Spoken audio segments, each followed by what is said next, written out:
section can be called property, plant, and equipment, fixed assets. There are a lot of different names that are given to the section, the subheading, because GAAP doesn't give us a prescribed name for the section.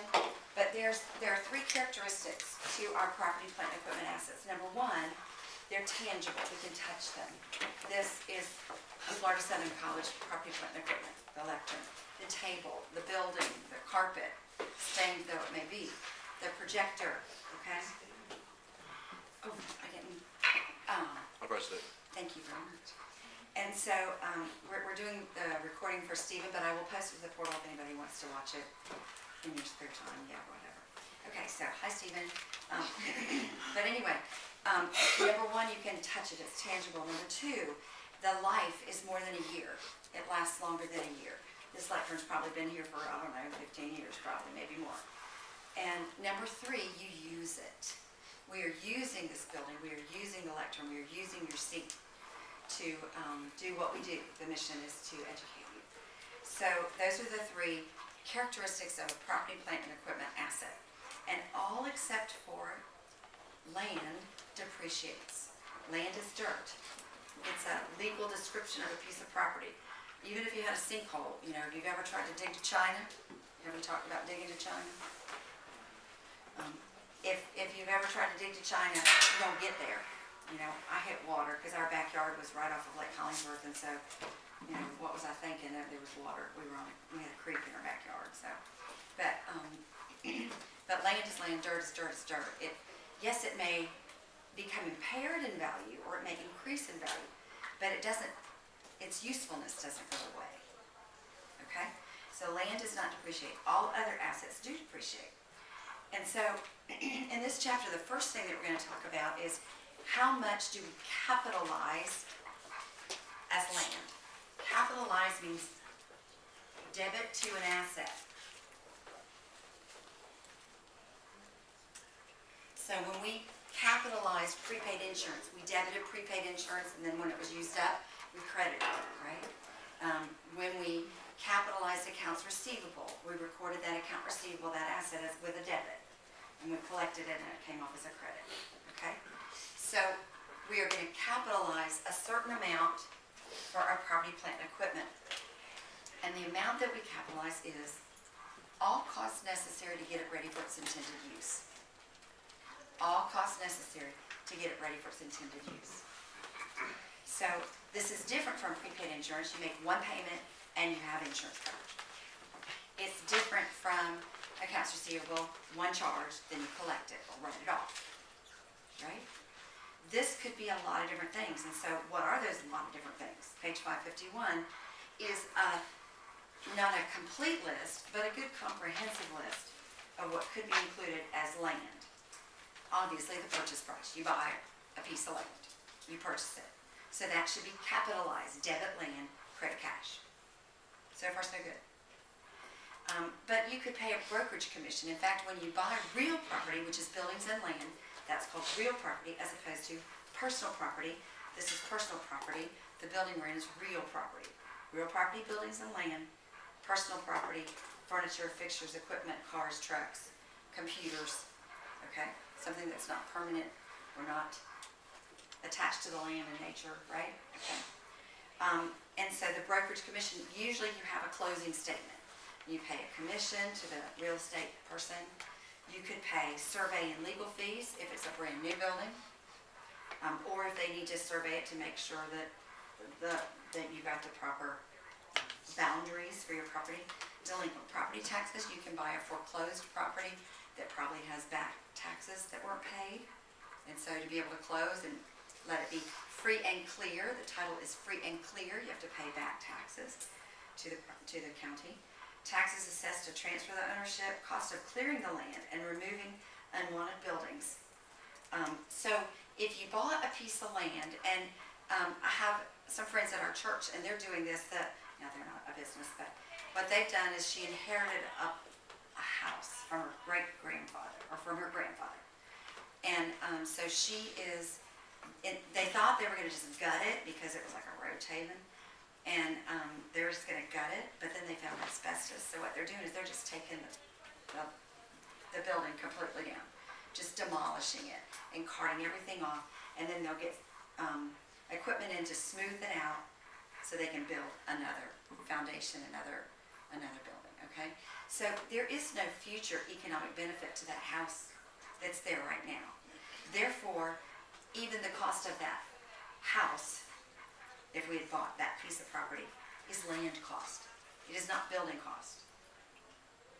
It is a cost of the land. So if you bought a piece of property that had a little shack on it or something, and you just raised it and took it down and carted it off to the dump, and maybe you even had some material, some nice wood inside or something that you could resell. Well, that would be a negative cost of land because you could actually get benefit from that. But it's all a land cost until it's plain dirt. Okay? Smoothing it out and getting the land ready for a building to go in. And we don't have a lot of basements in Florida, but a lot of you are from states that do have basements, and so they will dig a basement, okay, and they will excavate that, but it's for a particular building. So digging out the basement would be a building cost because it's for a particular building. But smoothing out and getting flat land, everything up to that point is land cost. Are we good? The things that are not land, but are land improvements, are things that are attached to the land, like a fence or pavement, paving it. It's kind of hard to pick up the asphalt and move it to another parking lot.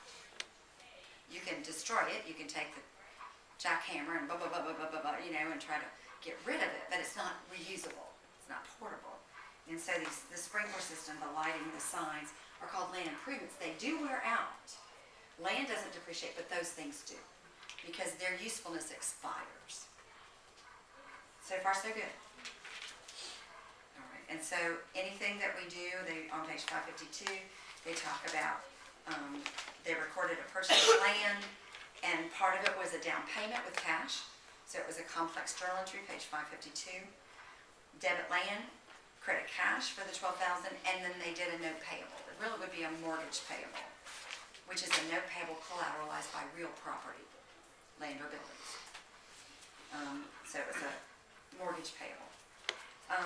And then they also paid some money for some fences and paving, debit land improvements, and credit cash. Okay? We're capitalizing these assets. So far, so good. All right, what about a building? Well, if you bought the building, then it's the purchase price and the closing costs and blah, blah, blah, blah, blah, blah, okay? And we're going to talk about, buying the building with land under it, because hello, you don't go to the building store. You don't have floating buildings out there. You say, I want that building and I'll put it on my land, right? Right? So when you buy an already, buying a previously owned building, a previously used building, you're buying two assets, building and land, at least two assets. And so we'll talk about what to do with that. But a building that you're constructing, the architect's fee, the building permits, what you pay the contractor, and then obviously the trusses and the foundation and the drywall and everything that you do to get it ready for its intended use, to work inside that building. All costs necessary to get it ready for its intended use. If you bought one, it'd be the purchase price and any costs. So you would allocate some of those closing costs to the land, and you'd allocate some of those closing costs to the building. So far, so good. All right. With a machinery and equipment, bottom of page 552, obviously the purchase price, minus any discounts. Remember we did that 210 net 30 thing? If we have a 210 net 30 possibility on a machine, whether we take it or not, we don't capitalize the discount part. So if you could either buy it for $5,000 in 30 days, or you could pay in 10 days $4,900, you're only going to capitalize $4,900. You say, but what if we pay the $5,000? That extra $100 would be an interest expense. We do not capitalize the full $5,000 because we had the option of taking a discount. We just didn't do it. So it's not to be capitalized. The discount is not to be capitalized, whether we take it or not. Okay? Transportation costs. the cost of shipping it. So if we ordered a big symposium here at Florida Southern, like is in that room, then the cost to get it here.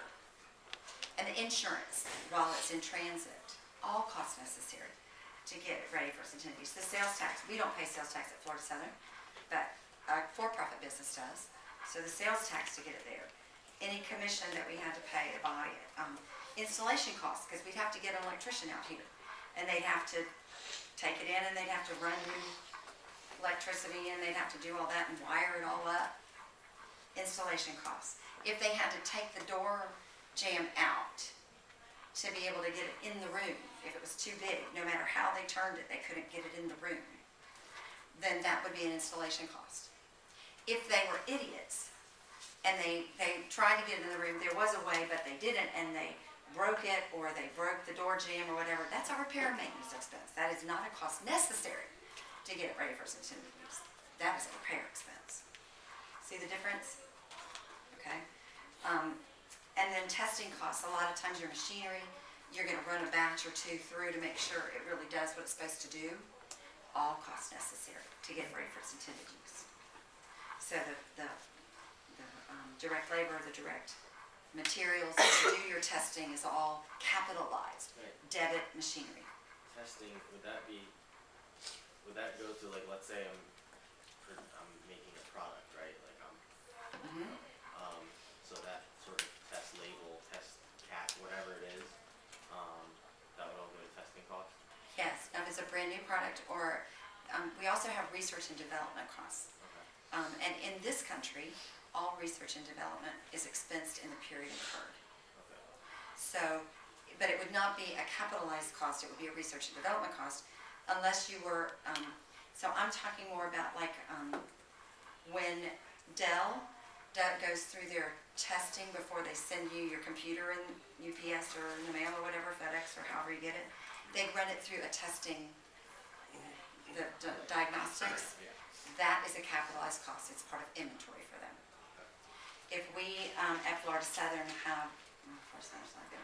If you've got a manufacturing company and they've got something that's got to be really precise, you're manufacturing something that makes something that's medical, then you got to be very precise. And so they will run through and make sure that everything is to the specifications. That all costs necessary. They would be capitalized. Furniture and fixtures, same thing. So what we've done now is we've gone through what is required for each of these different things. So let's do, before we get into the lump sum purchase, let's do short exercise 1 and exercise 19. So short exercise 1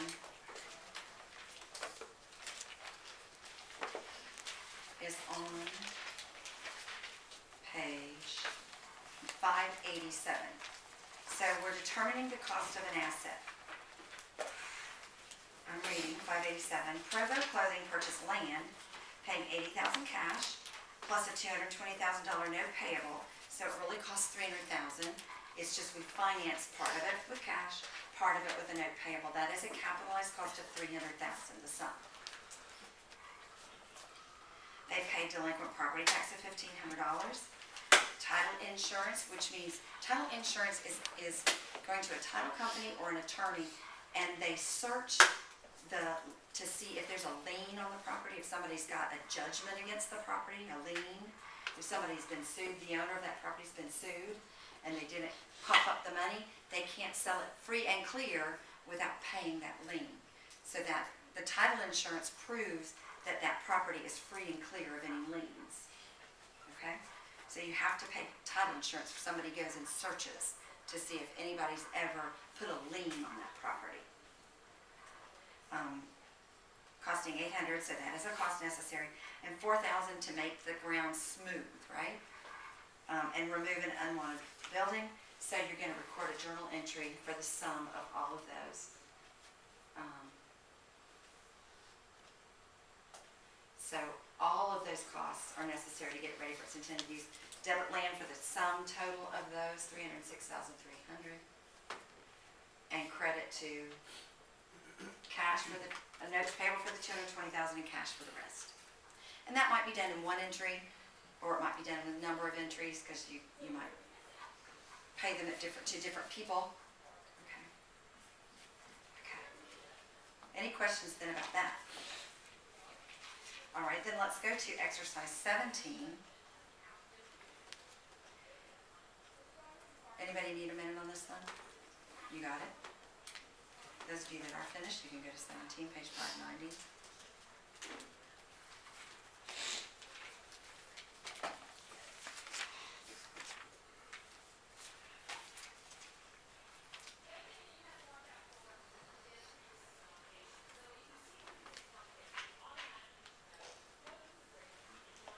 So all costs necessary are debited to land. Okay? All these costs to land, and then the financing is cash and that's paid.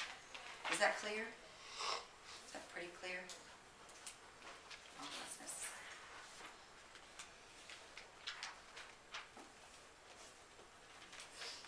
Are we ready? Okay, number 17, page 590.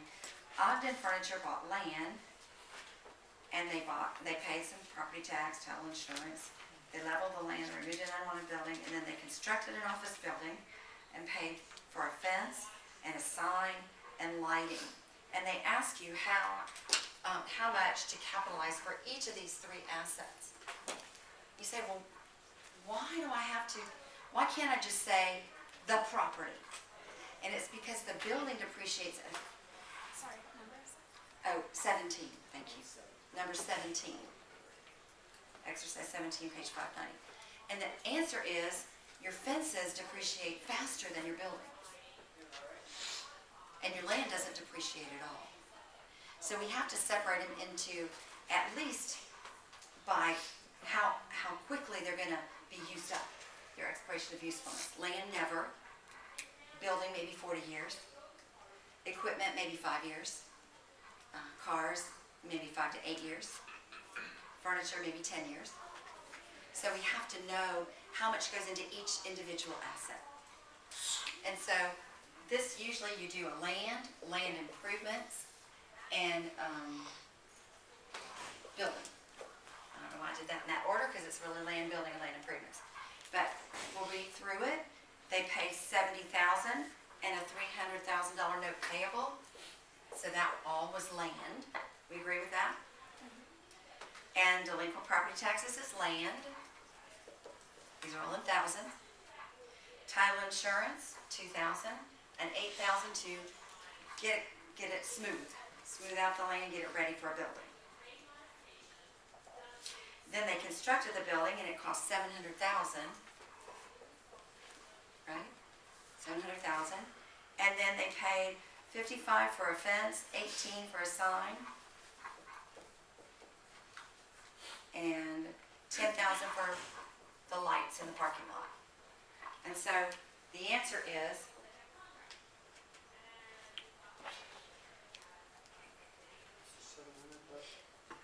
$700,000. So the land is $382,500. Land improvements are $83,000, and the building is $700,000. Okay? So the first thing we're learning in here is how much to capitalize. In other words, what is the cost of the asset on the books? What is the real cost to the company of the asset? Any questions so far? Pretty logical. Okay.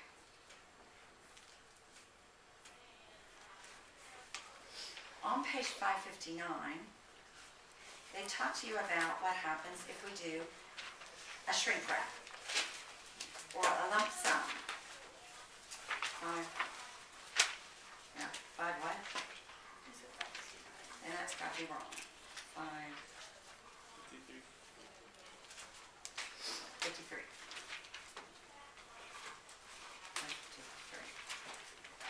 Is a lump sum purchase. Okay, so you go to the Walgreens and you buy, a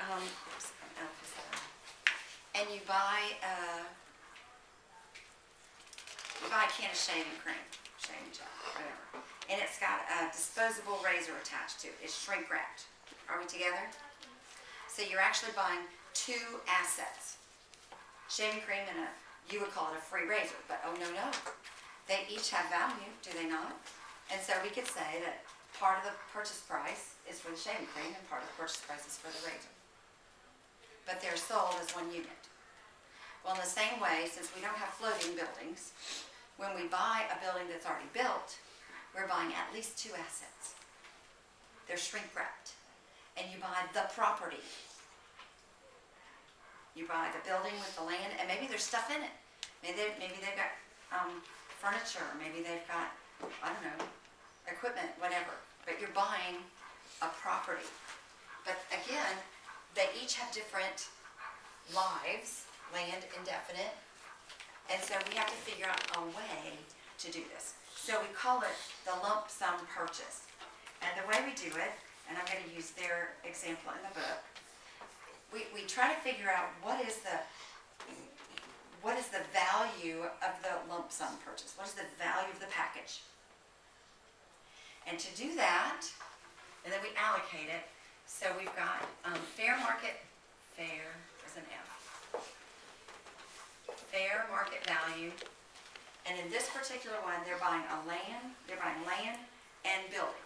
So we have the fair market value of the asset named land and building.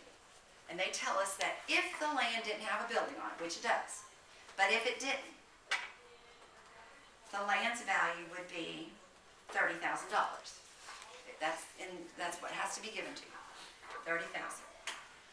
And if the building, if you could buy the building without the land under it, which you can't, but if you could, and sometimes like you go to a builder's place and they'll say, on your own land, this house will cost that much. So that's this price. The fair market value of the building, if it didn't have land under it, which it does, but if it didn't, would be $90,000.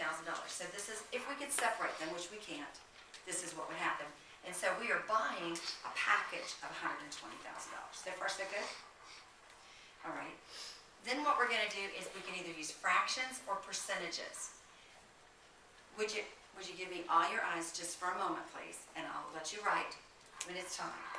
The denominator for both of these is 120, the sum. The numerator for each is this number. So 30 over 120 is that portion of the package. And 90 over 120 is the portion that is building. So far, so good? Thank you. So what you've got then is 100% or 120, 1/20ths, or however you want to look at that. You could say this is 1/4 and this is 3/4, so that's 4/4. If you add it up and it doesn't get to 100%, you screwed up. Do it again. Mathematically, it must come out 100%. So far, so good? Or you messed up? All right. Now, one more time, if you'll give me your eyes. The cost that we're going to assign, how much did we pay for it? We paid